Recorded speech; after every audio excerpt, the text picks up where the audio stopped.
no practice duty. That means he's got duty sitting right beside me here on Birds 365. How are your last couple of days down at the NovaCare Complex, McMullen? A little bit more exciting, I would say. New faces in town, the greatest of all time in town. So that picks up things in mid-August. Bill Belichick bringing his team into town. I think it's at this stage of the game. Brandon Graham was talking about this earlier in the week, and he gets to practice against Lane Johnson every day, and vice versa. And those are two of the Eagles' best players, and they're used to each other. They know all the tricks. They've been doing it for so many years. So it's good to see a different opponent, different philosophy. They're trying to accomplish different things, all that kind of stuff. I think it gives you a better temperature of your team. And Nick Sirianni sure loved the joint practices. He thought, kind of intimated they're more important than the game on Thursday night.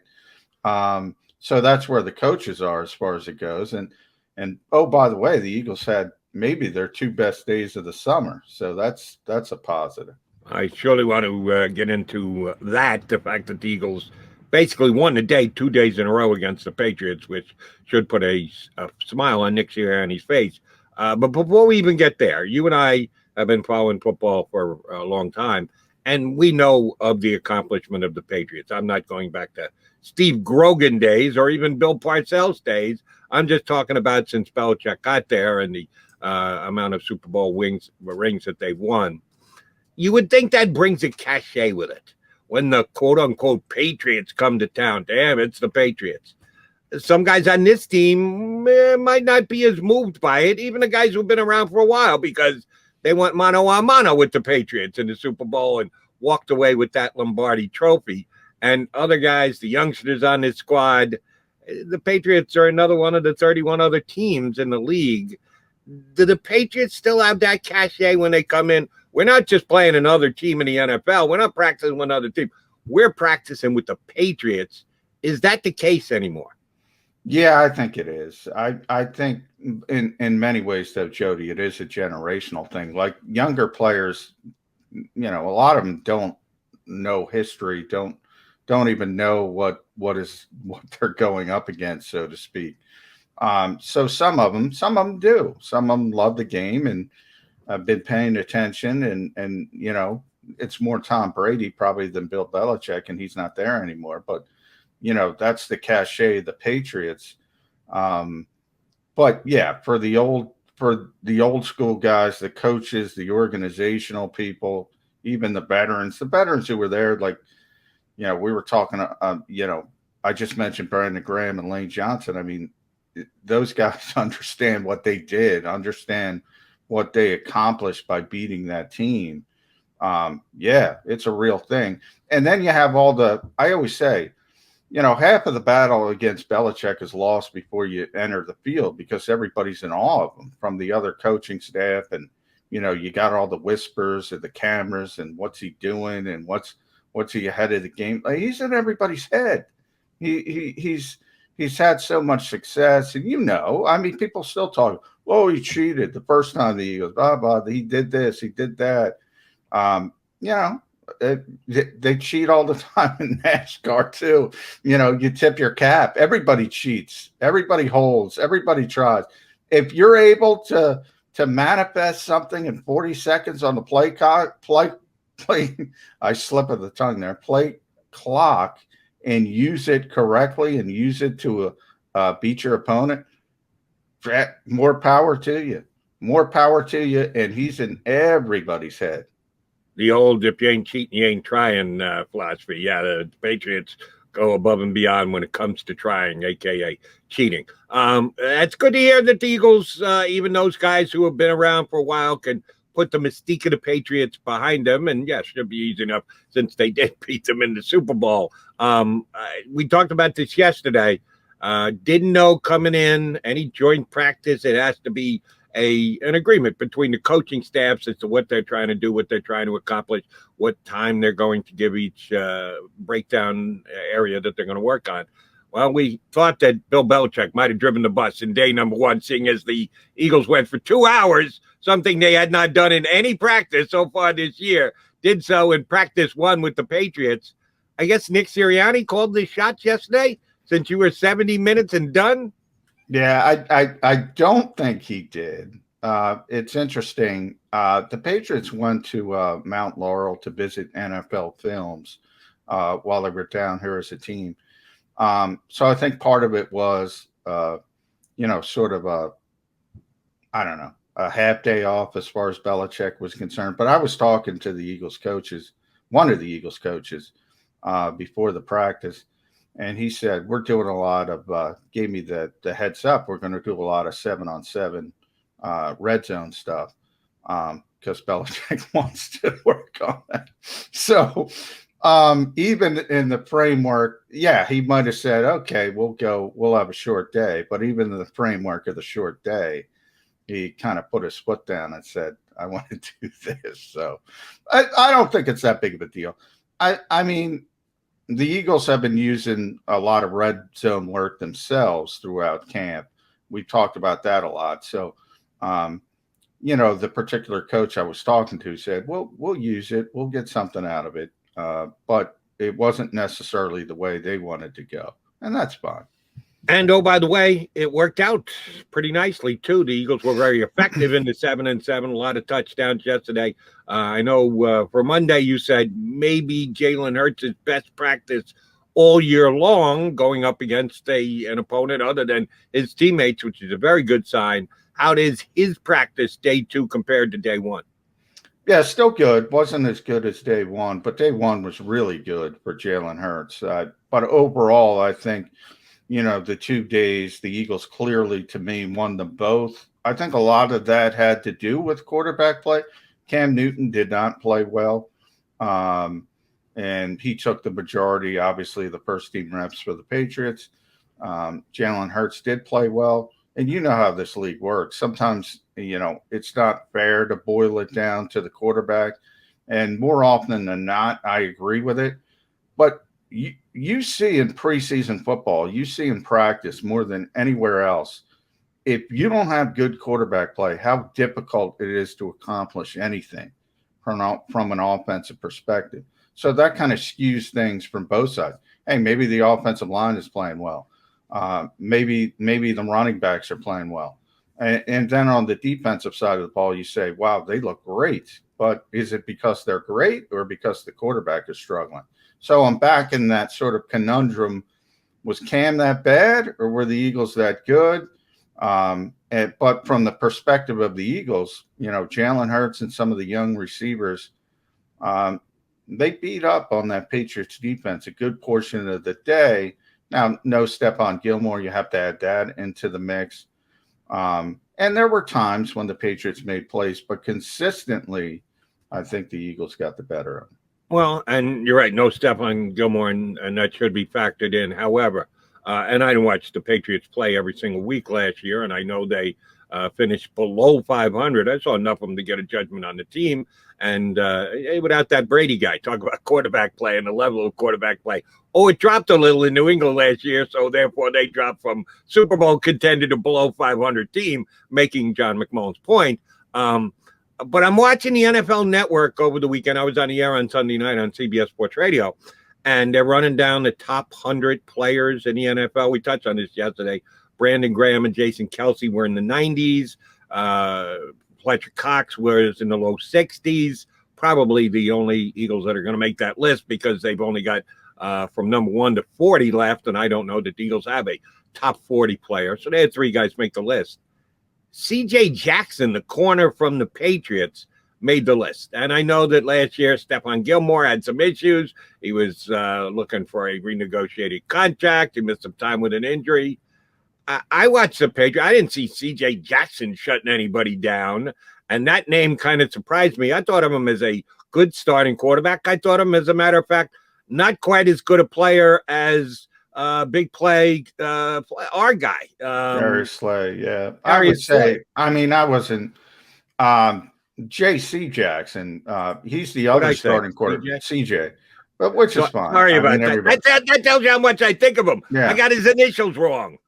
No, he's the other starting corner opposite typically Stephon Gilmore. It's interesting to me. You can tell he's a pretty good player. I don't know if he's that good, but you could tell he belongs out there. And he won his share of one on ones. But I got to tell you, the Patriots corner I was most impressed with was Joe John Williams, and he was I don't know, I think it was a second round pick a couple of years ago. He's just big. He's 6'3", 6'4", 215, and boy, I got to tell you, we'll talk about the wide receivers because a lot of the young wide receivers had a good couple of days. One who didn't was Travis Fulgham. He's the one who's going sort of in a descent, and one of the reasons is that Joe John Williams just lit him up at the line of scrimmage. He couldn't get separation anywhere against that guy, and Travis is a big receiver, so it was like physicality against physicality. Maybe Williams isn't as good against small, shifty receivers, but he impressed me. But I agree with you with, maybe part of it is with Gilmore. When Gilmore's out there, obviously he's so good. Maybe it helps the other side as well. Maybe it hurts. But certainly I would say if you look at the Patriots on paper, the strength of their team is supposed to be their secondary. So you talk about Devin McCourty as well at safety. J.J. Jackson, as I mentioned, Stephon Gilmore. We'll see if Williams can develop into what he's supposed to be as a former second-round pick. I would say, and then we haven't even talked about Jalen Mills returning. I would say by far that should be the strength of their team. And if that's the case, and the Eagles did throw the ball through the air, making plays, whether it was Jalen and or Flacco had a couple, at least as noted by you guys covering the team, some nice throws. That's a good sign. If that's the strong suit of the Eagles, and they were able to score, I know, 7-on-7s, red zone only, whole bunch of touchdowns. You're supposed to get a whole bunch of touchdowns. Well, but the Eagles did. And that's a good sign if we think this Eagle wide receiver core isn't quite up to snuff and they desperately need a veteran presence to come in and help them. I said this yesterday when probably after you were done for the day. I don't see it. I don't think they're going to do it, and I don't know that they need to do it, JM. Yeah, well, they might not do it. It's a difficult time to add somebody who would give you any relevance anyway. I do think they have confidence in your guy, Greg Ward, sort of as the fourth receiver. My issue is, okay, that's fine. My issue is counting on all three young players at once and assuming that's going to all work out in a positive fashion. I always say some of those probably will work out in a positive fashion, but usually, and we know from covering this league a long time, all of those question marks don't turn out positive. If they do, you have a really special season. So, somebody's going to struggle. Put a name in a hat. I doubt it's going to be Devontae Smith. Jalen Reagor, we know everybody probably saw that catch, which is as good as it gets. When is that going to translate to the game in a consistent basis? Quez Watkins has been probably the star of the summer. Sort of everyone looking at him almost like a proven commodity. Guess what? He's not a proven commodity. He's got a lot to prove still. And by the way, I gave my practice game ball today. People are not going to want to hear this. The best Eagles receiver on the field yesterday, J.J. Arcega-Whiteside. Just as Travis Fulgham is going whoop, right straight down, J.J. They got the EKG machine out. Boom. Here he comes. Back to life, huh? Let's see. That was one day. If he gets 3 grabs and a touchdown on Thursday night in a game that actually counts, more so than practice, not that it counts fully either, but more so than practice, then I'll believe you don't count out. I don't know if you should believe it, by the way. I'm still counting them out. By the way, I'm not saying you should believe it because he's always played well in August. He's always played well in training camp, and it hasn't translated. But that's a perfect example because JJ was really good in training camp as a rookie. He was really good last year in training camp, in the shortened training camp. Didn't translate. So it's actually a perfect example of why you can't just say, okay, this player played well in training camp, he's going to be great in the regular season. Doesn't always work out. That's kind of what I'm trying to say. Okay, one more quickie. We'll take a timeout. We got our other cohort on here. Jeff Kerr's going to hop aboard with us this morning. You and I asked you to project the guys that might not make it out of the end of practice yesterday as Philadelphia Eagles. They had to cut down a couple more guys, get down to 80. They had released 2 players earlier in the week. So they needed to make 3 more cuts yesterday. I said, give me 3 names. I think you took an 0 for 3. I added 2 more. I know I took an 0 for 2. Did you see? And I can tell you, I got some intel on that. And this is actually because remember, this 90 to 85 cut is new. So we're all kind of flying blind. How are you going to handle this? I'm looking at preseason game 1, and I'm looking at Jamon Osborne, and he played 3 snaps, and Kreider barely played and has a couple bad snaps in every practice. And I'm thinking of it like a normal cut. Well, you're probably going to go. So the Eagles went in the direction, they cut all injured players. And, you know, the thought process there is they need the guys for the reps to get through the rest of the next week when they have joint practices with your Jets and the preseason game against the Jets. If you keep around Kerryon Johnson and you keep around Casey Tucker and players like that, they can't practice anyway. They're not ready to go. So from that standpoint, I took a step back and I said, yeah, that's a pretty smart way to do this. These guys aren't making the team, but they're also injured. So you might as well start the process of working out the injury settlements now. And you have the other guys that we talked about who aren't going to make the football team, but you can use them for reps in what's going to be a busy couple of days, starting with Thursday night and going through next week with all the joint practices in the game with the Jets. All right, Mr. Cap, I'll just educate both me and our Birds 365 fans. The 3 that were cut yesterday, if they go through waivers and they're not claimed, which I'll project that none of these 3 guys will be claimed, they revert back to the Eagles and their injured reserve list. At some point, you need to make a decision on them. You can't just leave them stashed there forever unless you're going to put them on complete season IR. But as far as the cap goes, does the money that they use to come up with an injury settlement and let a guy go, but they get paid a little bit because you tried to cut them when they were hurt, does that count against the cap? That is a good question. I don't know completely. Obviously, it's not because you don't know, but because I don't know, and I'm going, all right, well, if McMullen doesn't know, then that's not so much shame on me because I don't know either. Yeah, I mean, generally, I would say, and I have to check, I would say no. It has to do with the contract and how it's worded. So if there's obviously dead money on a particular contract, and you're talking about, again, Kerryon Johnson, who worked out a deal for less money after he got claimed on waivers, Luke Juriga, former undrafted free agent Casey Tucker. You're not talking about big time deals here, so it's not going to be relevant to the salary cap either way. But it is a good question. I'll ask Joel Corey, Jeff's buddy at CBS. He knows he knows all that stuff back and forward. But yeah, it's not relevant. I just thought it was very smart the way the Eagles handled it. It made a lot of sense when they explained it to me. You need the guys for reps. So the guys who are injured that aren't going to make the team, you might as well start that process. And you're right. The minute you're put on injured reserve, you're done for the season. You got to make the final 53.